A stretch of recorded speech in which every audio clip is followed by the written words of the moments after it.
ఏదైతే నేను చెప్పినా ఒకటే బాకు తెలిసిందా బిడ్డ, శాంతిగా ఉండాలి.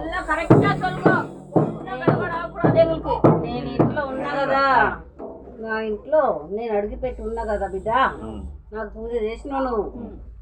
అందరు సంతోషంగా ఉండాలి బిడ్డ.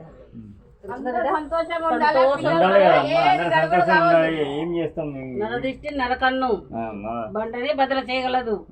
తన దృష్టిలో ఉంచుకొని మీరు శాంతితో నడుచుకుని బిడ్డ. వచ్చే ఏడాది కల్లి బిడ్డ ఎంత దూరం చేస్తూ నువ్వు అనుకున్నది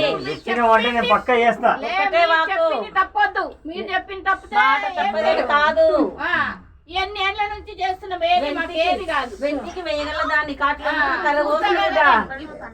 ఎట్లా నేను మాట ఇచ్చినాను నేను ఇయ్యకుంటే సంతోషంగా నేను చేస్తా అన్ని సంతోషంగా నేను ఇల్లు పాల్పొందిస్తా. ఒకటే వాక బిడ్డ, ఒట్టి మాటలు మాట్లాడగలదు బిడ్డ. నేను తెలిసిందా బిడ్డ, ఎంతో ఆస్తులకి కష్టపడి నాకు ఎంత సేవ చేస్తుండ్రు బిడ్డ. ఇల్లు పాల్పొందిస్తుంది ఆనందంతో బిడ్డ. అక్క చెల్లెలము ఒక ఆట ఆడలేదు.